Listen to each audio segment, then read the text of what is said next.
सुनो जी, इसमें एक निकाय के अंदर, ठीक है ना, बहुत सारे आवेश मौजूद होंगे और उन सभी बिंदु आवेशों के कारण किसी एक बिंदु पर वैद्युत विभव की गणना करना है। सुन रहे हैं? जैसे मान लीजिए एक यहाँ आवेश Q1 है, इधर कहीं Q2 है, कहीं Q3 है, कहीं Q4 है, ठीक ना। और इन सभी आवेशों के कारण यहाँ पर इस बिंदु P पर वैद्युत विभव का गणना करना है कि कितना होगा, ठीक ना। तो सभी आवेशों की इस बिंदु से दूरी जो होगी वह अलग अलग होगी।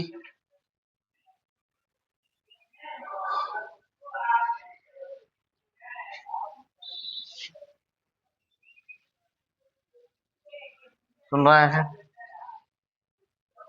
समझ में आया क्या किया गया है? देखो क्या लिखा गया, बिंदु आवेशों के समूह के कारण वैद्युत विभव। समूह मतलब समझते हो ना, बहुत सारे आवेश जब एक पास हो जाएंगे तो उसको आवेशों का समूह कहा जाएगा, ठीक है ना। तो यहाँ हम 4 गो आवेश लिए हुए हैं। एक इधर ले लेते हैं कोई Qn आवेश, जहां से इसकी दूरी कुछ अलग हो जाएगी। तो देखो, पहले आवेश से बिंदु P की दूरी क्या करना है, बुझा रहा है। ये बहुत सारे आवेश लिए गए हैं, Q1, Q2, Q3, Q4, ठीक है ना। ऐसे ही डॉट डॉट Qn, इतने सारे आवेश हैं। इन सभी आवेशों के कारण इस बिंदु P पर वैद्युत विभव की गणना करना है।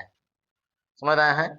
मान लेंगे कि किसी निकाय में, ठीक है ना, किसी निकाय में, ठीक है ना, Q1, Q2, Q3, Q4 dot dot Qn coulomb के, ठीक है ना, कई सारे आवेश हैं जिनके कारण किसी बिंदु P पर वैद्युत विभव की गणना करनी है, ठीक है ना।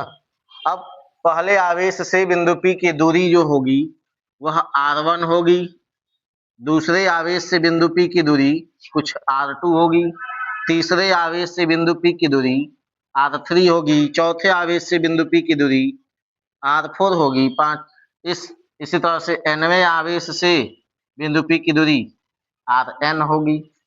अलग अलग बिंदु आवेशों से बिंदु P की दूरी जो होगी वो अलग अलग होगी। समझ रहे हो ना? अलग अलग आवेशों से बिंदु P की दूरी क्या है, अलग अलग है, ठीक है ना। सभी आवेशों का परिमाण भी अलग अलग है, आवेशों का परिमाण भी क्या है, अलग है। पहला Q1 कूलाम का है, दूसरा Q2 कूलाम का है, तीसरा Q3 कूलाम का है। सब Q नहीं लिखा गया है, समझ रहे हैं? सब किसी का मान Q1 है, किसी का Q2 है, किसी का Q3 है, किसी का Q4 है।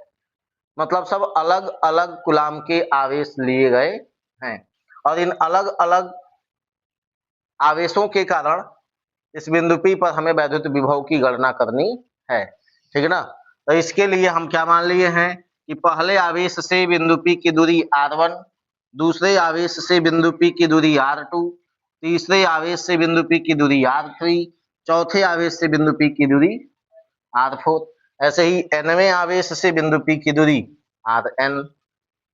समझ रहे हैं?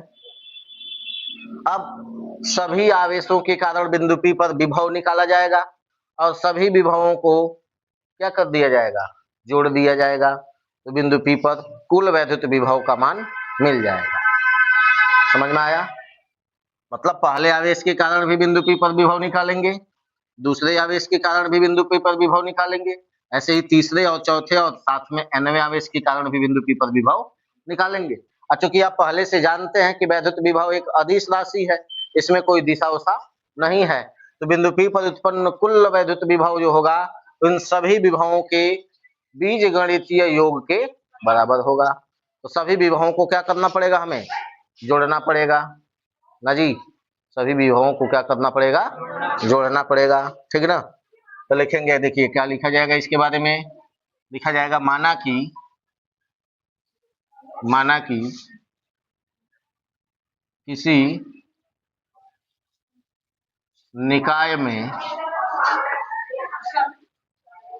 Q1, Q2 Q3 dot dot Qn coulomb के कुछ आवेश स्थित हैं, ठीक है ना, जिनके कारण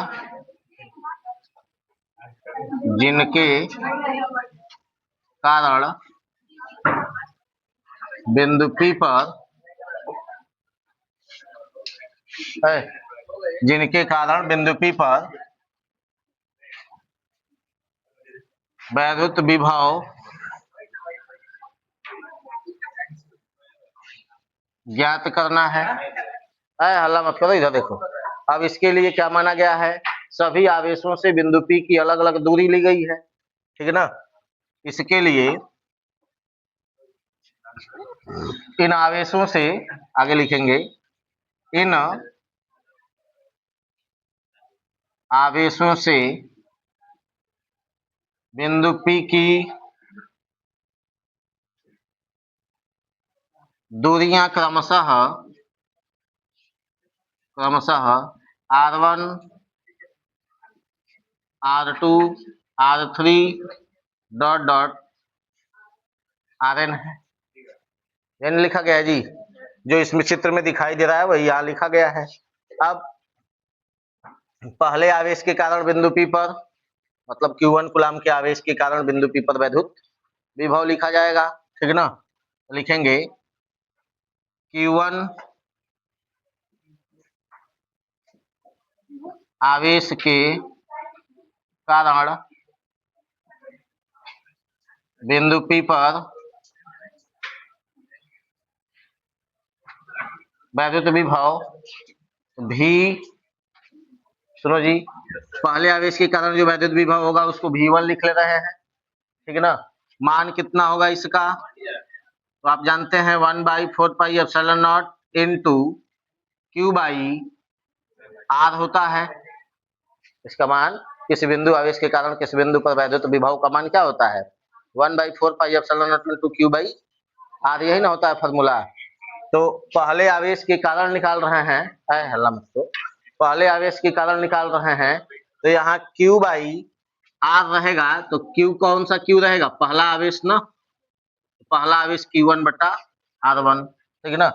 ऐसे ही दूसरे आवेश के कारण, देखो, ऐसे ही दूसरे आवेश के कारण बिंदु P पर वैद्युत विभव लिखा जाए अगर, तो यह V2 हो जाएगा 1/4πε0 इंटू Q2/R2, ठीक है ना, समझे जी।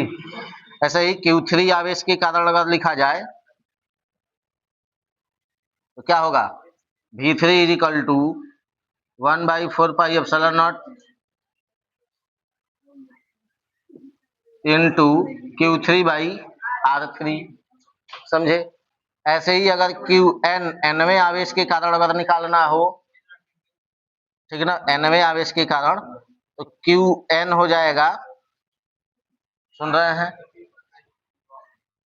तो यह Vn लिखा जाएगा, और यहाँ 1/4πε0 इंटू Qn/Rn हो जाएगा, समझे ना। फॉर्मूला तो सब में एक ही रहेगा, बस Q का मान और R का मान बदलता जाए, ठीक है ना, क्योंकि अलग अलग आवेशों से इस बिंदु P की दूरी क्या है, अलग अलग है, सुन रहे हैं। इसीलिए हर जगह R1 R2 R3, पहले आवेश के लिए R1, दूसरे आवेश के लिए R2, तीसरे आवेश के लिए R3, सबका अलग अलग लिखा गया है, समझे।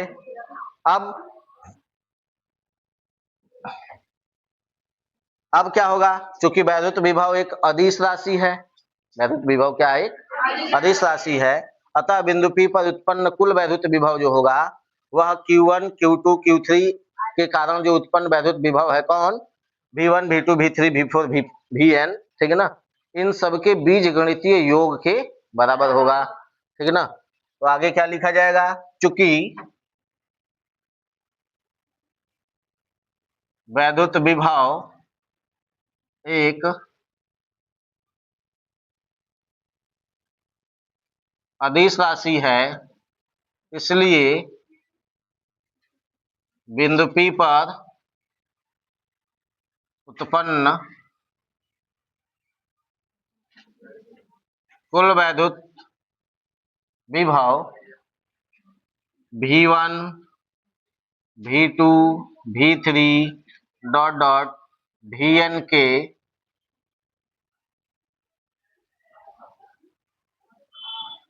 बीजगणितीय योग के बराबर होगा। ठीक है ना।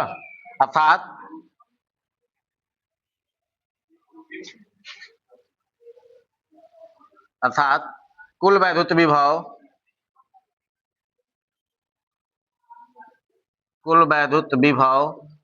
V बराबर V1 plus V2 plus V3 plus dot dot क्या Vn। ठीक है ना जी। अब मान अगर इसमें रखा जाए देखो, अगर मान रखा जाएगा तो V1 का मान 1/4πε0 इंटू Q1/R1 फिर प्लस 1/4πε0 इंटू Q2/R2 फिर प्लस 1/4πε0 इंटू Q3/R3 ऐसे ही डॉट डॉट क्या होगा 1/4πε0 इंटू Qn/Rn हो जाएगा। समझे जी, Qn/Rn हो जाएगा। ठीक है ना। अब सब में से हमें एक चीज कॉमन दिखाई दे रहा है, क्या 1/4πε0 सब में दिखाई दे रहा है, तो सब में से 1/4πε0 अगर कॉमन कर लें तो अब बचेगा क्या Q1/R1 plus Q2/R2 plus Q3/R3 फिर प्लस डॉट डॉट Qn/Rn, यही ना फाइनल में बचेगा। तो यही होगा बीजगणितीय योग सबका, और इसी को हम लोग क्या कहेंगे, परिणामी विभव। इतना वोल्ट होगा। ठीक है ना, लिख लीजिए। हाँ जी, पहले चित्र बनाओगे, चित्र के नीचे ये लिखोगे। अच्छा, हाई नहीं बुझाया है, देखो देखो कहा नहीं बुझाया, सुनो। अच्छा, हाई समझे हो ना। प्रत्येक बिंदु आवेश के कारण बिंदु P पर विभव लिखा गया है। Q1 के कारण लिखे हैं तो इसके लिए V1 लिखा गया है। फॉर्मूला होता है 1/4πε0 इंटू Q/R। फॉर्मूला क्या होता है, Q/R। हाई तो सब में रहता है 1/4πε0। ठीक है ना। पहले आवेश के कारण लिख रहे हैं तो आवेश Q1 रहेगा। अब पहले आवेश से दूरी क्या है, R1 है, तो इसीलिए दूरी की जगह R1 लिख लिए हैं। ऐसे ही अलग अलग आवेशों के लिए बस आवेश का मान और दूरी का मान बदलते गए हैं, लास्ट में Qn के कारण लिख लिए हैं। अब बिंदु P पर उत्पन्न कुल वैद्युत विभव कितना होगा, सभी आवेशों के कारण अलग अलग विभव तो लिख लिए कि हाई इसके कारण कितना है, इसके कारण कितना है, इसके कारण कितना है, सबके कारण यहाँ पता चल गया। तो यहाँ कुल वैद्युत विभव कितना होगा, क्योंकि एक आवेश के कारण नहीं ना विभव उत्पन्न हो रहा है, कई गो आवेश के कारण उत्पन्न हो रहा है। समझे। तो कुल आवेश, सभी आवेशों के कारण वैद्युत विभव जो होगा उसको निकालने के लिए क्या लिखा गया है, देखिए वैद्युत विभव एक अदिश राशि है, और अदिश राशि में हम लोग पढ़े हुए हैं पहले से कि किसी बिंदु पर कुल वैद्युत विभव निकालना होता है तो सभी विभवों को जोड़ दिया जाता है। क्यों? क्योंकि अदिश राशि में बीजगणितीय योग करना पड़ता है। अदिश राशि में कौन सा योग करना पड़ता है, बीजगणितीय योग करना पड़ता है। तो चूंकि सभी आवेश प्लस क्यू ही लिए हुए हैं, दोनों माइनस वाइनस में हम नहीं लिए हैं। माइनस लिए होते तो चिन्हवा बदल देते, जानते हो ना। तो देखो, तो वैद्युत विभव एक अदिश राशि है, अतः बिंदु P पर कुल वैद्युत विभव जो होगा वह V1, V2, V3, Vn के बीजगणितीय योग के बराबर होगा। ठीक है ना। अर्थात कुल वैद्युत विभव अर्थात V बराबर क्या हो जाएगा, V1 plus V2 plus V3 plus dot dot ऐसे ही Vn तक। समझे। V1 का मान वहां से लिख लिए हैं, V2 का मान लिख लिए हैं, V3 का मान लिख लिए हैं, सबका मान लिख लिए हैं। मान तो लिखा गया है लेकिन उसमें सब में एक चीज कॉमन है, क्या? 1/4 पाई एप्सिलॉन नॉट। देखो वहां पर भी दिखाई दे रहा होगा, सब में एक जैसा चीज क्या दिखाई दे रहा है? 1/4 पाई एप्सिलॉन नॉट सब में कॉमन है, एक जैसा है, सब में वेनिस्ट है, तो इसीलिए 1/4 पाई एप्सिलॉन नॉट सब में से कॉमन कर लिए हैं। तो बचेगा क्या यहाँ से? Q1/R1। यहाँ से क्या बचेगा? Q2/R2। यहाँ से क्या बचेगा? Q3/R3। ऐसे ही डॉट डॉट लास्ट में क्या बचेगा? Qn/Rn। वही लिखते गए हैं बस, समझ में आया ना? हाँ बस जोड़ देना है, समझ गए? लिख लीजिए, पहले चित्र बनाइएगा उसके बाद उधर से लिखिएगा।